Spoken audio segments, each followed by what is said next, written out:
So after a very painful delay from the leakers, we have finally got our hands on chapter 270 of Jujutsu Kaisen. And this chapter is interesting, to say the least. I mean, I know that I say that every time, but like, it is, okay? Lots of stuff happens, lots of things are implied, and lots of pages are wasted. I know I'm normally one for keeping things positive, but the fact of the matter is, this chapter didn't really hit, I'm not gonna lie. Considering it is the second last chapter of JJK ever, there's definitely some issues with it. But it's not all bad news, there's some good things. Some people will definitely like some things about it. Some people will call it copium, but the point is, it's an interesting chapter, so let's just get into it. Enough waffle. Also, like the video, because if you like it, then, So the chapter begins with Shoko and Megumi at a grave, and upon a first look of the raw page, you would assume that it's Gojo's grave, and everyone's gonna be like, oh no, Gojo's dead. But no, there's actually no mention of Gojo at all in this entire chapter. It is Shoko and Megumi over Sumaki, Megumi's sister, and it's just, well, it's the Fushiguro family grave, so I assume Toji, Mamaguro, and also Sumaki are all there, and they've just gone to pay their respects, okay? Shoko basically calls Gojo brain dead, and it's his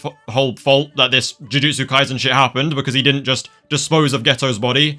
She's kind of right how that's important. She's just telling us something that we already know, like, okay, cool. And then Megumi gets a call. He's called on a mission, which we see later in the chapter. I'll get to that in a sec. But the really important part about this first, like, part of the chapter is that it opens with a grave, and it's Megumi and Shoko, the two people closest to Gojo, arguably, other than Yuta. And you assume, when you look at it, that it's Gojo's grave. So why would they show it and make it seem like that, and then it's not Gojo's grave? Like, they've gone to the graveyard, they've seen his family, but they haven't seen Gojo's. There's no mention of Gojo at all, even though Megumi and Shoko so closely tied to Gojo. There'll be more Gojo Copium later, but like, trust me when I say I want to get this in the beginning of the video so you can all hear me say it. Gojo is alive. Guarantee it at this point, okay? Next chapter, or maybe JJK part 2, if that's a thing. Gojo's alive. Anyway, well, I won't get too much into Copium. We'll continue on with the chapter, all right? Lots of things happen. We sort of address a load of issues, and none of them really get addressed. We're just sort of reminded of things that we already know and assumed would happen anyway. The main kind of thing is they do actually address Tengen's barriers, and what happened to Tengen in the merger in general. So basically, they've managed to figure out that Tengen was left behind in Megumi. It's sort of entangled with Megumi. And Tengen's barriers remain active, and from the way Gakuganji and Utahime speak, it seems that some part of, like, Tengen being absorbed by Megumi is what's holding the barriers in place, but they won't last long, or some shit like that. But yeah, the whole point is that Tengen's just sort of there. And they also say the Culling Games is over, but with the barriers still up and no control over Tengen, I don't think it's officially ended. I think the Culling Games is definitely still a thing, but all the players have stopped playing because what's happened is Yuji and Angel, or Hana, have gone around and used their soul-dividing techniques to literally remove all of the cursed objects that Kenjaku put in these vessels. Just remove them all. The same way that Yuji did to Sukuna. Just tear them out of the body, and then basically just deleting all the Culling Game players. So the Culling Games is over in the sense that no one's playing it anymore. There's no cursed energy being collected, no activation for the merger. It's just sort of gonna end when the barriers eventually collapse. Now, if my interpretation is right, and bear in mind, these are still rough translations, so we don't know for sure, but if it's correct, then when the barriers collapse,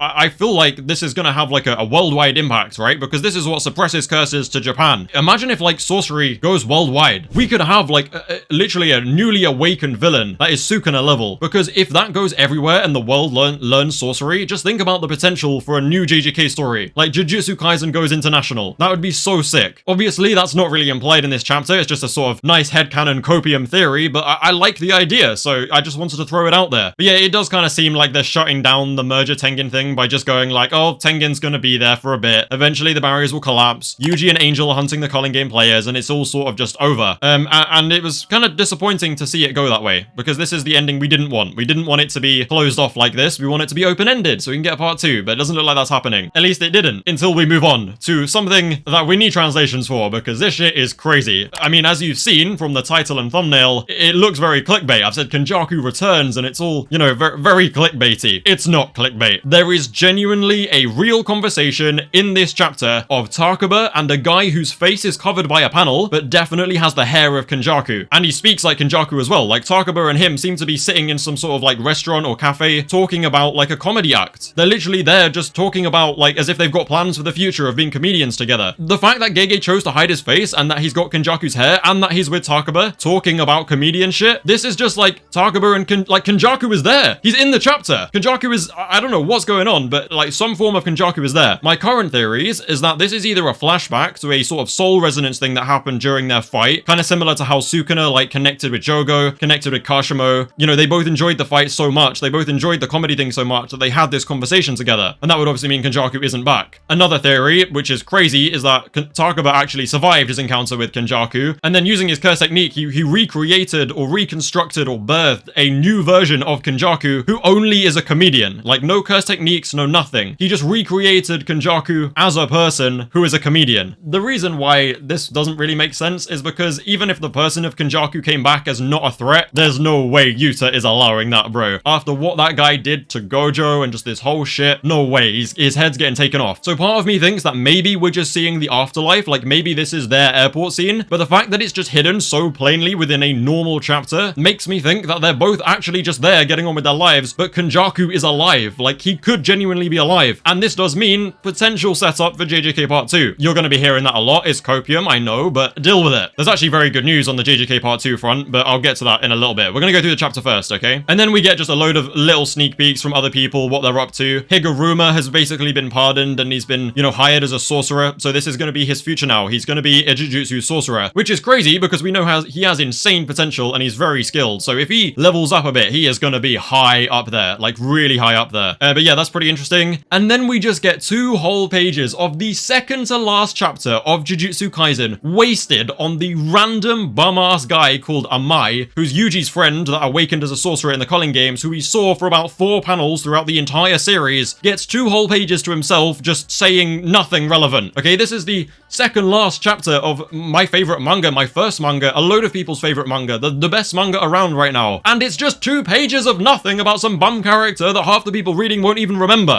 Sorry, I can't believe it. I don't know, I can't believe it. And then anyway, we cut to Hana and Megumi having a conversation, which is interesting because I forgot this at first, but they did have like a weird sort of, well, Hana has like a strange admiration or attachment to Megumi because of something that happened when they were kids. And Hana's basically like saying, don't worry about the Sukuna shit. He clearly read your memories and like played on my feelings when he did the whole GCSE drama act when he like tricked Angel into not firing another Jacob's ladder. That was just some dumb shit, man. But yeah, they have a little conversation. And Megumi's like, from now on, I will be your right arm. And then Hana instantly goes, oh my god, you want to get married? Well, when's the ceremony? And Megumi's like, nah, cool it. I just meant like, I owe you one, okay? So they have their little interaction. Again, that feels kind of like, they did need to have it, but it feels pointless, I don't know. And then we basically just kind of wrap up the chapter with 2 randies, 2 complete randies, random people getting on with their lives who have some sort of a cursed spirit problem, or cursed user problem, should I say. Ijichi calls up Megumi, Yuji, and Nobara, just like in the old school beginning of Jujutsu Kaisen. The classic trio gets back together, called up by Ijichi, and he's like, yeah, I've got a mission for you. So they're back on their normal shit, which I really do like, to be fair, but it also feels kind of wasted in the second to last chapter. Anyway, they rock up to these random people's houses, and apparently the randy guy's girlfriend is seeing hallucinations. She's seeing her boyfriend as some weird frog creature with big eyes. And basically they check her out, and it's like, yeah, it's probably the work of a curse user because the residuals aren't like a cursed spirit. And they decide it's an awakened player from the Culling games that sort of went rogue and is still alive out there. So it's now their mission to go and hunt down this player as the classic trio, which obviously could maybe be a setup for JJK Part 2. I don't really see why you set up this thing now as just like a last mission for no real reason, like one final threat that they're clearly well above. It could just be a nice little nod back to like simpler times when they're just going on simple missions. We probably won't even see this happen next chapter. A lot of people will read into it too much, myself included, but I'm at least self-aware enough to know that it's for Copium reasons. Yeah, all in all, like, it's very simple. It's literally just tying some loose ends, well, not even tying loose ends together because we don't even know. There's no real loose ends tied. It's just, this is what's happening with everybody right now. Get over it. It was definitely nice seeing the trio back together with Ijichi just being called up for a basic random curse user issue though. I do like that. I'm not gonna lie. Even if it doesn't go anywhere, I like it. It's a nice little, you know, breath of fresh air after the traumatic last few years we've had with Jujutsu Kaisen. Okay, that's just the chapter. That's what happened in the chapter. However, there are implications at the moment that do need discussing. 1. Gege's announcement. There was an announcement, supposedly, I haven't verified if this is real, but from what I've heard and from the sources I've seen it from, it does seem real. There is going to be, quotes, a happy announcement, and then he also says, still more to come. Oh.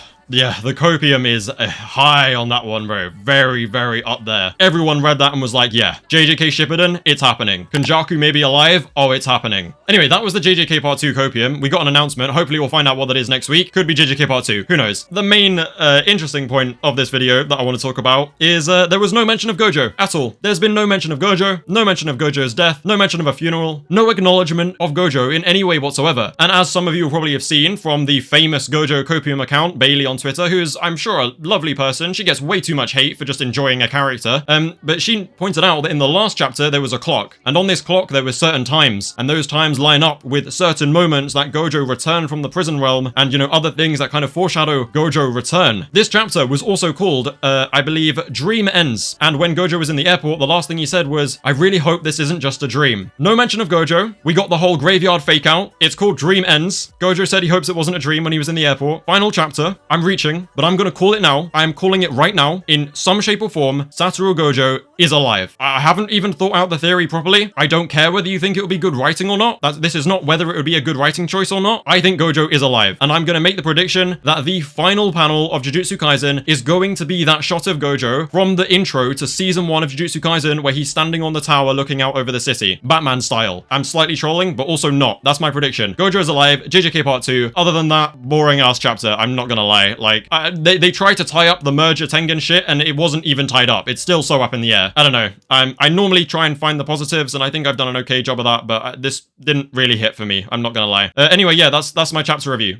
Drop a like because I want you to. Subscribe to the channel because not many of my viewers are actually subscribed. I could pull up the statistic, but I'm too lazy to do that, so just trust me and subscribe. Follow the Discord. No, follow me on Twitter. Join the Discord. Sorry, I'm very sleep deprived. But yeah, do those things. Thank you for watching, and I'll see you for the last chapter of Jujutsu Kaisen next week.